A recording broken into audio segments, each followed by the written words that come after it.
Hey, another Lakers report starts right now. And you guys, I was taking a look at the numbers, and it just so happened February 2023 was this channel's, or one of this channel's, best month of all time. You see it on the screen right there. 544 new subscribers in February of 2023.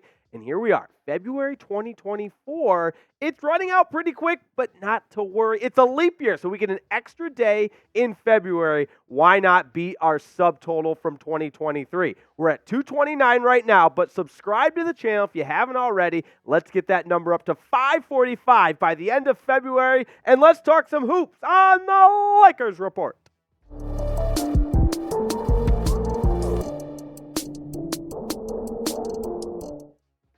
Welcome into the Lakers Report. I'm your host, Jake Reitman. I know it's the NBA All-Star break, but hey, it's a good time to take the temperature of the room, see where we're at, look at the rest of the season as far as a realistic outlook and how this Lakers team can achieve what the expectations are for the purple and gold. And so on today's show, we're going to be discussing who the most important players are for the Los Angeles Lakers after the All-Star break. Now, as I mentioned, let's take the temperature of the room here real quick and see exactly where the Los Angeles Lakers are. 9th in the Western Conference, 30-26, ahead of the Warriors at 27-26. So that would be your playoff scenario if the postseason started today. Timberwolves at the top spot, 39-16. Nuggets, the defending champions, 36-19. And it's a loaded Western Conference. This is what we know. Now, let's discuss those most important players for the Los Angeles Lakers moving forward. And, we could take the easy way out and tell you LeBron James and Anthony Davis, of course. But let's get a little creative here and think outside the box, and more importantly, not look at this thing with tunnel vision. So DAngelo Russell comes in at my 5th most important player for the Los Angeles Lakers. And a lot of this, you maybe chalk it up to recency bias or just chalk it up to the way the Lakers have been playing going into the All-Star break. Of course, playing some of their best basketball, winners of 7 of their last 8 before the All-Star break. And a lot of that has to do with the production of DAngelo Russell. Look at the month of February he's having. And when you compare it to his career average, just about every single statistical category is at or above his career average. The only thing, the field goal percentage, relatively similar, but points per game, rebounds per game, assists per game, and I know it's a smaller sample size, only 6 games, but I think it's enough of a sample size. You look to the way DAngelo Russell's been playing in the month of February, and heck, even back into the month of January when there were all those rumors around D'Lo about whether or not he'd get traded, and all he did was put the blinders on, play basketball, and play at a really high level. And I think the success of the Lakers moving into the All-Star break had a lot to do with the high level of play from the point guard, DAngelo Russell. So I've got him as the 5th most important player for this Los Angeles Lakers team. I want you to be honest with me. Is DAngelo Russell an elite point guard? He's shown he can play at an elite level, but the consistency, has he continued to put together that type of play at a consistent enough level to be considered elite? If you think he's elite,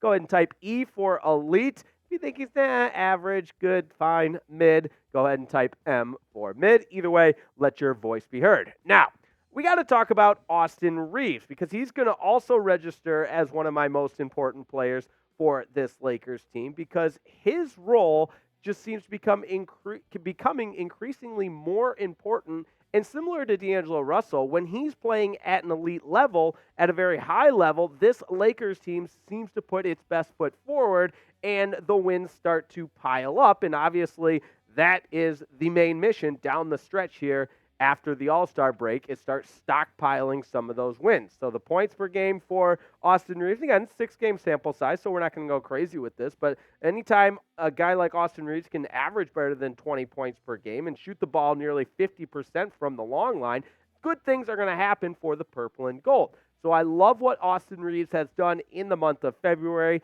And together, DAngelo Russell and Austin Reaves, if they can continue playing at that high level, I think good things will happen for the Los Angeles Lakers. Now, we're going to continue to put together our list post All-Star break, most important players, and what that post All-Star break season outlook looks like. But first, I want to tell you about today's sponsor. Making the Lakers Report possible is PrizePick, the most exciting way to play daily fantasy sports. And PrizePick is also the largest independently owned daily fantasy sports platform, so you know you're always getting the best with special promotions, keeping things fresh, unique, and even though it's the All-Star break right now, we don't have any hoops games to pick, so let's get those baseball picks ready for you. Here's some free season totals for you. Free money, who doesn't love that? But Mookie Betts is going to have a breakout year for our Los Angeles Dodgers. Go ahead and pick the more on 32.5 for the entire season for home runs. I know it sounds like a lot, but come on. Have some faith here. Mookie Betts is going to have a big year breaking out. Give me 33 home runs at least, so I'm picking more there. And on the same token, go ahead and fade or pick less on Manny Machado with his projected total of 30.5 home runs for the season. So chicks dig the long ball, but not for Manny Machado. Sorry, go ahead and pick less on that. Either way, you got to go to prizepicks.com/CLNS. That's where we have up to a $100 deposit match waiting for you at prizepicks.com/CLNS. And don't worry, we love you and we care about you, so we'll put that link right in the comments of today's video.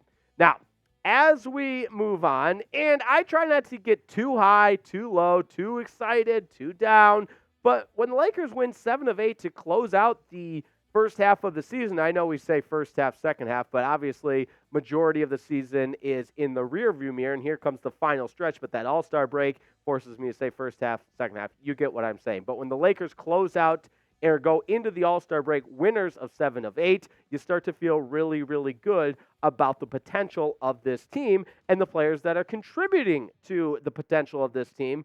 And we would be remiss if we didn't mention Rui Hachimura because of his role taking the next step up and becoming a starter for this team and playing at a level that, again, will dictate tempo, dictate pace, and help this Lakers team ultimately stack wins and try to move up those Western Conference standings. Now, again, one game, so relax and bear with me a little bit, but you get the idea. I mean, Rui Hachimura is starting to play at a very, very high level and showing what he's capable of. And I'm not saying he's going to go for 36 points every single night, but when you look back at the most recent game for the Lakers, this was a difference maker on the floor. This was a guy that looks like a bona fide third, fourth type player that can be a role player that makes it challenging for matchups for the opposition and ultimately puts the Lakers with their best foot moving forward and helps the purple and gold be a difficult force to stop. And when you look at what Darvin Ham had to say about Rui, talking about his progression, saying he's grown since we acquired him last year, being good on the ball defensively, keeping the ball in front of him, getting offensive rebounds, giving us that physicality. He's in a good space, having fun with his teammates, and playing the game.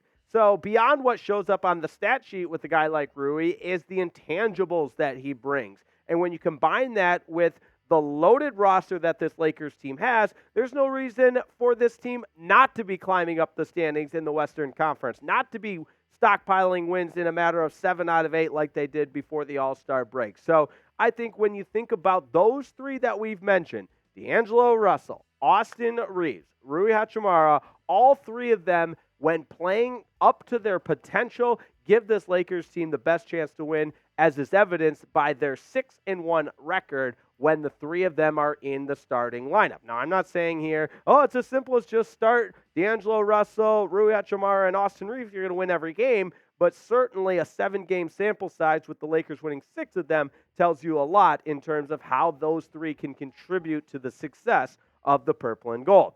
Now, we'd also be remiss if we didn't mention what, in my opinion, a key buyout member of the buyout market, Spencer Dinwiddie. When the Lakers made the decision and Rob Pelinka pulled the trigger after a non-existent trade deadline, or no moves, I should say, and brought in Spencer Dinwiddie, it became so apparent that this was going to be the guy that is that additional piece to the puzzle.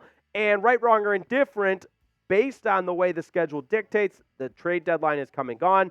The buyout market is here. Spencer Dinwiddie is who the Lakers went with. So let's buckle up, dial it in for the Lakers with Spencer Dinwiddie as that final piece to the puzzle. Now, Rajon Rondo was on a podcast talking about a guy like Spencer Dinwiddie and how he can help the Los Angeles Lakers, and in particular LeBron. I think his quotes were relatively interesting. Obviously, Rondo, a former all-star in this league, won several championships. He said, I think a guy like Spencer can give Bron a little more breathing room to sit on the bench and keep his composure and going and gain his strength and energy back. He went on to say, I can see the lineup finishing with Spencer, Bron, AD, D'Lo, and Austin Reaves. I think Bron will be okay with at the end of the day. Whatever cards he has, he's going to play them, and he's going to play them to the best of his ability. And I think Rondo was talking a lot about how Bron had made it known he wanted the Lakers to be all in during the trade deadline. They weren't, so this is the cards that LeBron and the Lakers essentially have been dealt, adding a guy like Spencer Dinwiddie, who I think can help. And again, hasn't been a ton of sample size to look at and say this is what Spencer Dinwiddie can provide. But at the same token, you know what Spencer Dinwiddie's about. He's a veteran in this league. And based on past historical data, I do think you look at him and say he's a guy that can help this Lakers team. But I want to hear from you. Let me know down in the comments, how important is Spencer Dinwiddie to the success of the Los Angeles Lakers? Scale it for me 1 through 10, and let me know how important Spencer Dinwiddie is to the success of the Lakers. I'd say he's pretty crucial. I'm going to go with a 7.5 because he's not the most important guy, but he's certainly important enough to be on our list.